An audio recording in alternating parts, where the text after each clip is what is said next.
Today, every inhabitant of this planet must contemplate the day when this planet may no longer be habitable.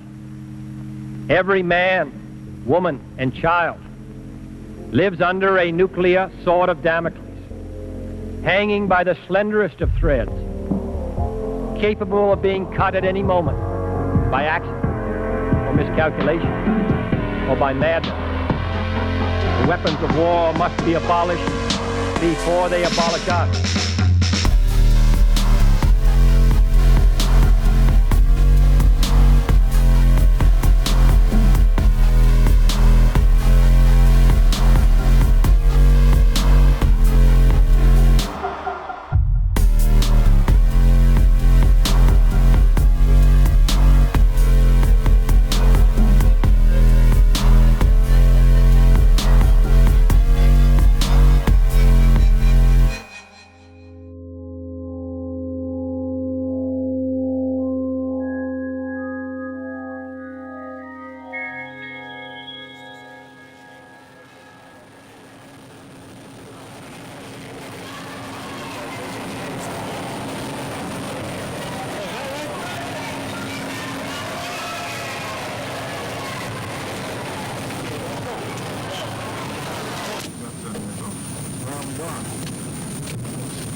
Some people have wasted energy, but others haven't had anything to waste.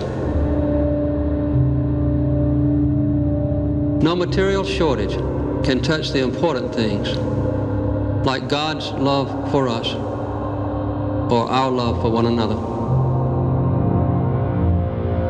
The big shots are not the only ones who are important. Remember, you can't sell anything on Wall Street unless someone digs it up somewhere else first. This kind of summarized a lot of other statements. Mr. President, we are confronted with a moral and a spiritual crisis. But after listening to the American people, I have been reminded again that all the legislation in the world can't fix what's wrong with America. So I want to speak to you first tonight about a subject even more serious than energy or inflation. I want to talk to you right now about a fundamental threat to American democracy. I do not mean our political and civil liberties. They will endure. And I do not refer to the outward strength of America, a nation that is at peace tonight everywhere in the world, with unmatched economic power and military might. The threat is nearly invisible in ordinary ways. It is a crisis of confidence. It is a crisis that strikes at the very heart and soul and spirit of our national will. We can see this crisis in the growing doubt about the meaning of our own lives, and in the loss of a unity of purpose for our nation. The erosion of our confidence in the future is threatening to destroy the social and the political fabric of America. The confidence that we have always had as a people is not simply some romantic dream or a proverb in a dusty book that we read just on the 4th of July. It is the idea which founded our nation and has guided our development as a people. Confidence in the future has supported everything else. Public institutions and private enterprise, our own families, and the very Constitution of the United States. Confidence has defined our course and has served as a link between generations. We've always believed in something called progress. We've always had a faith that the days of our children would be better than our own. Our people are losing that faith, not only in government itself, but in the ability as citizens to serve as the ultimate rulers and shapers of our democracy. As a people, we know our past, and we are proud of it. Our progress has been part of a living history of America, even the world. We always believed that we were part of a great movement of humanity itself called democracy, involved in the search for freedom. And that belief has always strengthened us in our purpose. But just as we're losing our confidence in the future, we're also beginning to close the door on our past. In a nation that was proud of hard work, strong families, close-knit communities, and our faith in God, too many of us now tend to worship self-indulgence and consumption. Human identity is no longer defined by what one does, but by what one owns. But we've discovered that owning things and consuming things does not satisfy our longing for meaning. We've learned that piling up material goods cannot fill the emptiness of lives which have no confidence or purpose. The symptoms of this crisis of the American spirit are all around us. It's a cause of the increased inflation and unemployment that we now face. Threatens our economic independence and the very security of our nation. The energy crisis is real. It is worldwide. It is a clear and present danger to our nation. These are facts, and we simply must face them.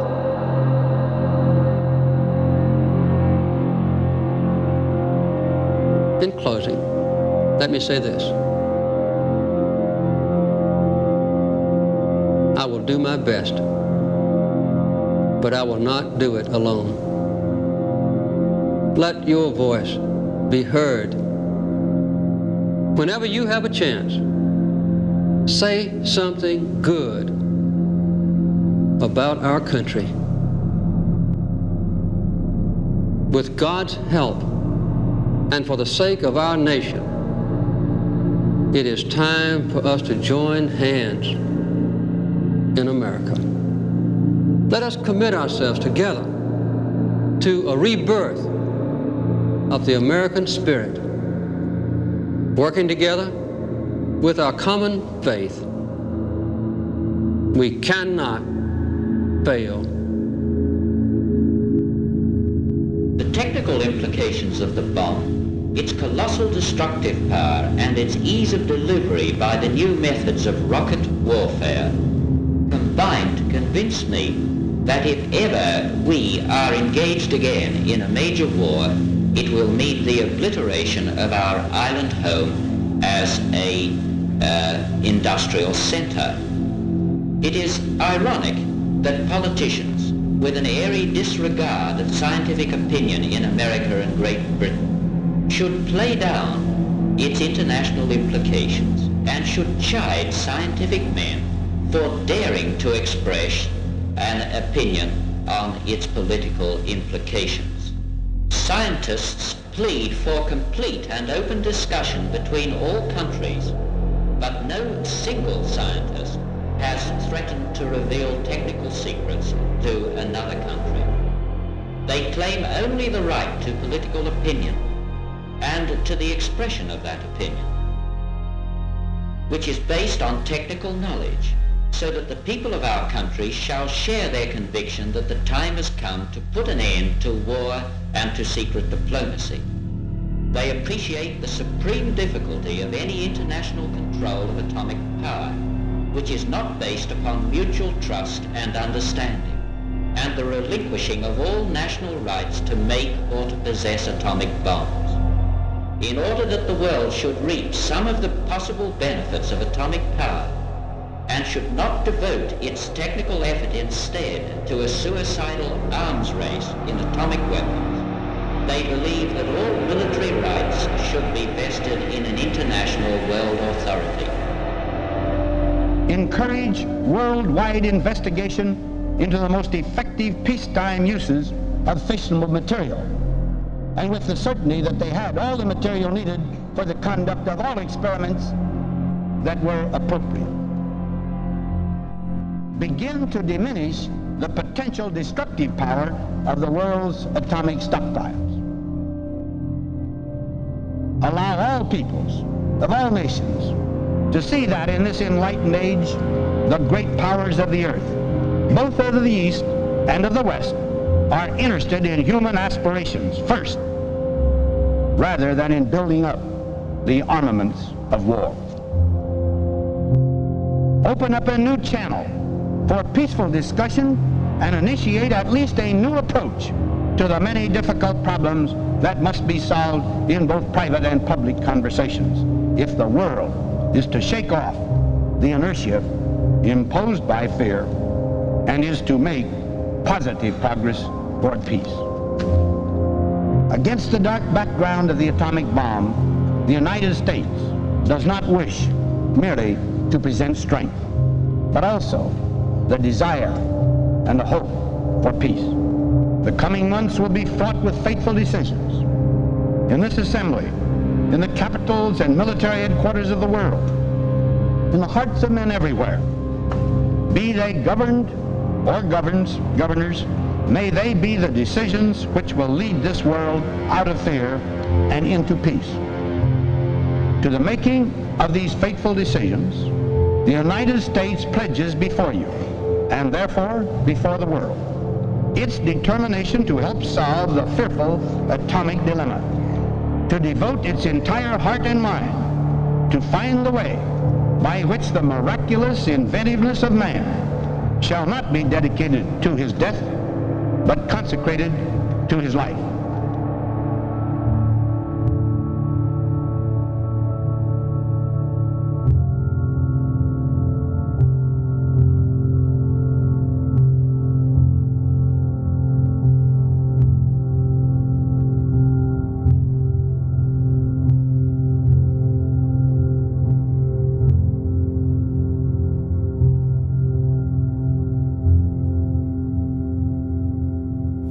So I knew that after this mission, our ship would head south, a couple of thousand miles away. In any event, it was a clear day. Best of my memory, I was just turned 20, and I knew it was going to be a fairly dangerous mission because the day before, our air group, our squadron, VT-51, had flown over Chichijima. And we'd encountered a fair amount of flak. So I knew it was going to be tough, but this was our duty, there's no question about it. And the thing that was different on this flight is my friend who was the gunnery officer, a fellow Yale graduate, came up to me and said, "Can I fly with you, Ted White?" And I said, "Sure, if you want to, but you got to get permission from the skipper of our squadron." He said, well, he had no problem with it. So my gunner did not fly, and Ted White did. Anyway, we climbed to 10,000 or 12,000, and our mission was to drop 4 500-pound bombs on a radio station. Everybody in the United States has heard of Hanford and what it means in terms of the nuclear power that it has created. Everybody knows that it is still important in terms of nuclear weaponry, which is essential as an instrument for keeping the peace in the world, as a deterrent to war, as a deterrent to those who might start war. But today, we must think not only in that respect, but we must think far beyond of what that nuclear power can do in terms of peace. And let me say something that I know will be understood here, but which too often is not understood in many parts of our country. Many people in this country, because nuclear power is so destructive, are afraid of it. What we have to understand is that when you have such enormous power, let's use it for peace. Let's find a way to use it. And that, of course, is the future as far as this area is concerned. Don't be afraid of it. Build it for peace.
Oh, yes.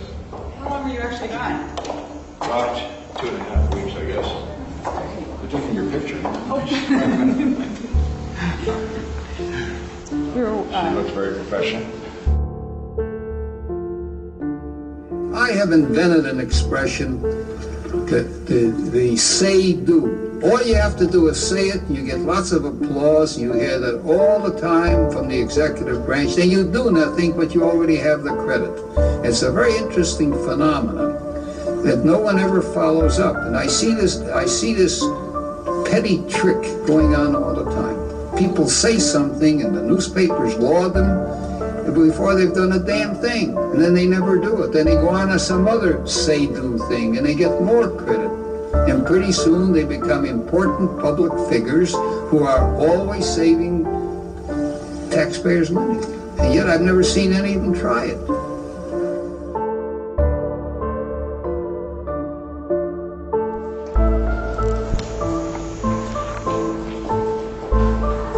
So I'm going to run up here to one, and then we're going to...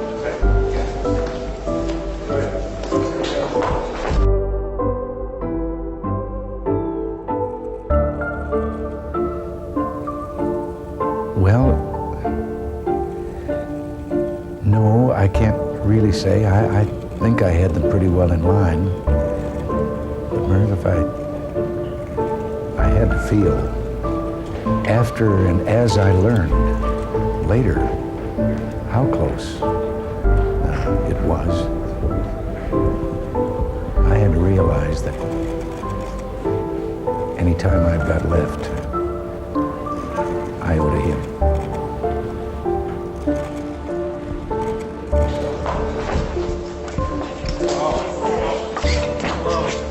Well, hi, how are you? I'm sorry, I'm waiting to see you. Listen, you're Philippine president. They talk. I just learned it. Yes, yes.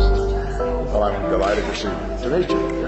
I was thinking you two strangers we never met. It's amazing. You're too young. I had one chance to meet you. We were once in the Peninsula Hotel, Yes. Hong Kong, at the same time. Is that right? I was coming in and you were leaving, and I really wanted to, and it didn't work out with your schedule. Is that right? Yeah, I remember. Yes. I was governor in the late 70s, I think. That's right, and I was over there on the trip. That's You were right. on 79, I think. That's right.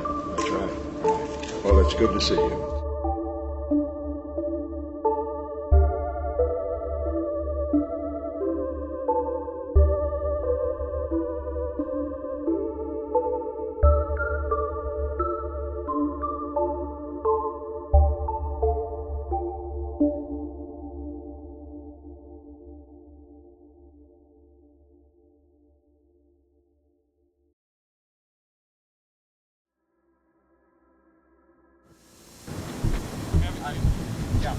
Well, this is here.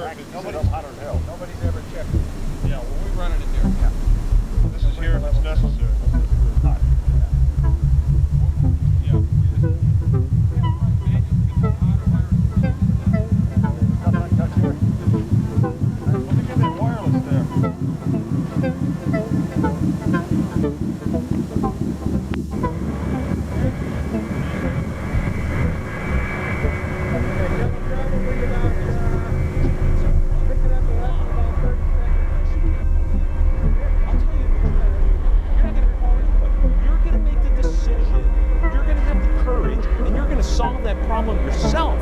Because necessity is the mother of all invention. Necessity is what creates new products, new inventions, great ideas, new mergers, and on and on and on.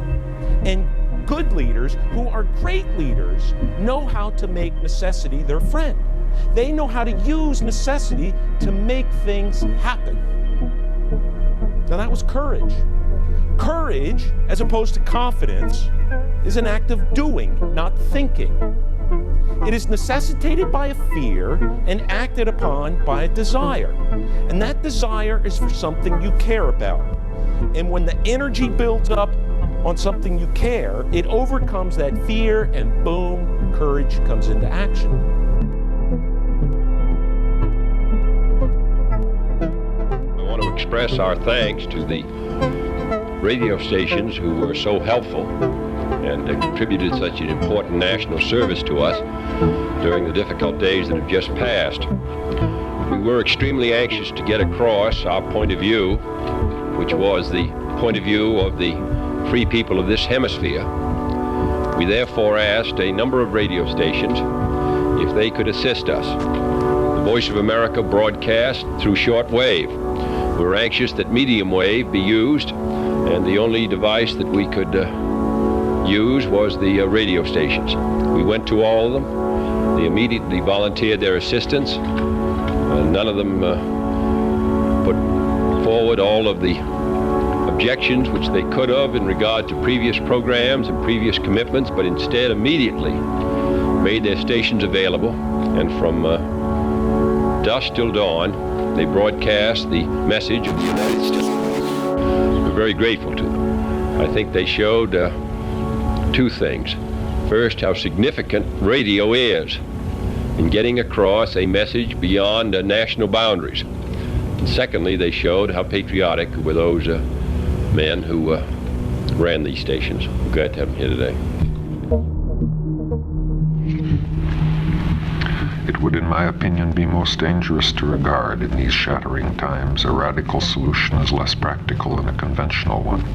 It would also be most dangerous and most certain to lead to tragic discouragements to expect that a radical solution can evolve rapidly, or that its evolution will be free of the gravest conflicts and uncertainties. The first steps in implementing the internationalization of responsibility perhaps in the first instance for averting the perils of an atomic war, will inevitably be very modest. It is surely not proper for me, who have neither experience nor knowledge, to speak of what such steps might be. But there are two things that perhaps might be borne in mind that we might wish to say as scientists. One is that, not only politically, but technically, this field of atomic energy is a very new field, and a very rapidly changing one, that it would be well to stress the interim, tentative character of any arrangements that might in the near future seem appropriate. The second is that in the encouragement and cultivation of the exchange between nations, we would see not only an opportunity for strengthening the fraternity between scientists of different lands, but a valuable aid in establishing confidence among the nations as to their interests and activities in science generally, and in the fields bearing on atomic energy in particular. It is not at all as a species, it is rather as a concrete and constructive, if limited, form of those relations of cooperation among nations which must be the pattern of the future. Let me say again, these remarks are not intended in any way to define or exhaust the content of any international arrangements it may be possible or appropriate to make, nor to limit them. They are offered as suggestions that occur naturally to a scientist who would wish to be helpful, but they leave quite untouched the basic problems of statesmanship on which all else depends. There will have been little in these words that can have been new to anyone. For months now there has been among scientists, as well as many others, a concern, often a most confusingly articulate concern, both for the critical situation in which nuclear physics finds itself and for the more general dangers of atomic war. It seems to me that these reactions among scientists that have caused them to meet and speak and testify and write and wrangle without remission, and that are general almost to the point of universality, correctly reflect, an awareness of unparalleled crisis. It is a crisis because not only the preferences and tastes of scientists are in jeopardy, but the substance of their faith, the general recognition of the value, the unqualified value of knowledge, of scientific power and progress. Whatever the individual motivation and belief of the scientist, without that recognition from his fellow men of the value of his work, in the long term science will perish. I do not believe that it will be possible to transcend the present crisis in a world in which the works of science are being used and are being knowingly used for ends men hold evil. In such a world, it will be of little help to try to protect the scientist from restraints, from controls, from an imposed secrecy which he rightly finds incompatible with all he has learned to believe and to cherish. Therefore, it has seemed to me necessary to explore somewhat the impact of the advent of atomic weapons on our fellow men and the courses that might lie open for averting the disaster they invite. I think there is only one such course, and that in it lies the hope of all our futures.